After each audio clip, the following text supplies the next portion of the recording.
Firstly, I was taken to a company-sized area about 10 minutes past their first line, where I was beaten and then stabbed in the leg. They didn't want me running anywhere, so they literally just started to take the clothes off my body, look for tattoos, maybe far right tattoos. I didn't have any, so they were not. So the guy just stabbed me in the leg, right thigh, a 2-3 inch gash, and it was very, very painful. And then they took me about 30-40 minutes to another place, which was really intimidating. I'd been on enough security briefs in the UK and seen these buildings before I went to Bosnia, where it's like a tiled floor with a hole in the middle, which is easy to get the blood, and a real nasty place. And they just put paddles on my fingers and started to electrocute me in that particular place, which is called the tiled floor site, because that's all I could see. And they electrocuted me 3 or 4 times while going through my social media and telling me I was dead on the internet. They covered me in Ukrainian flag. And then a pistol was put to the back of my head, and they fired off the action in a mock execution and just said, "We're only joking." And then he pistol whipped me. And I was there for about 45 minutes of just getting beaten. At one point, I was tasered. I went to the floor. And then I was taken to what we call the black site, which is an unofficial site.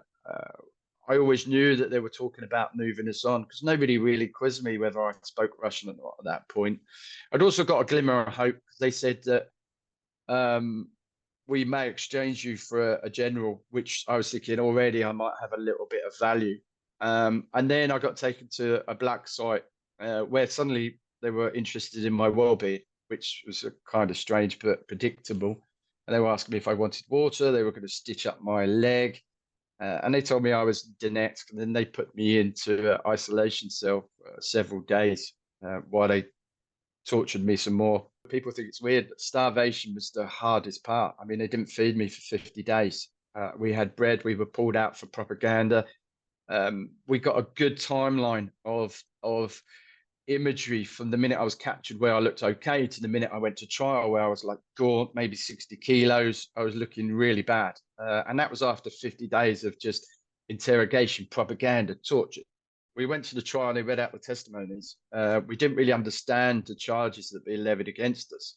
We pleaded guilty to 2 because we were told there'd be less of a sentence, but the serious charge, we were going to plead not guilty. And when we did plead not guilty, the court was stopped. All the cameras were turned off, and they were just made it very clear that we couldn't do that. It wasn't in the agenda.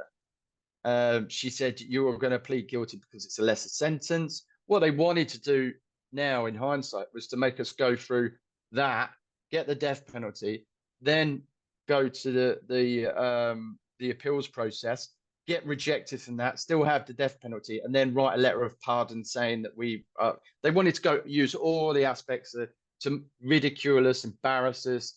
They weren't interested in the truth. You know, the testimonies they took were under electrocution, torture, in an isolation cell. So they weren't really interested in the truth. It was all for propaganda. So we really weren't given the opportunity to say not guilty.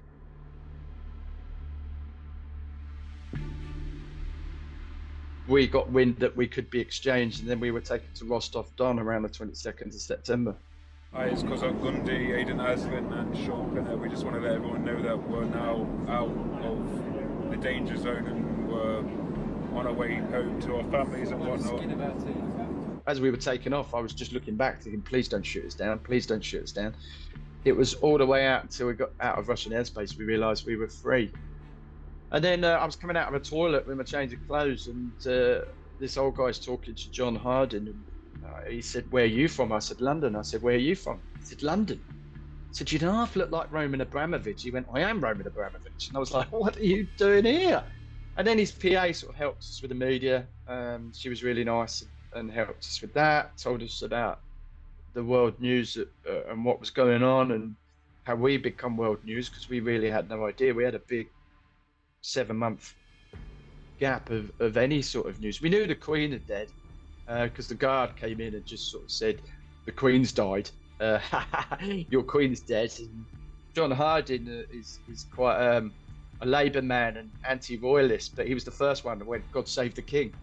And it was the day I remember forever. And then you had one Moroccan, one Swede, three Americans, a Ukrainian, and four Brits, all saying "God save the King," and this Russian guard just scuttled out. We're very, very lucky. I was lucky to get through Mariupol alive, let alone through Russia and through captivity. So most of my friends are still captured. So we just try and keep Ukraine in the public eye and talk about that.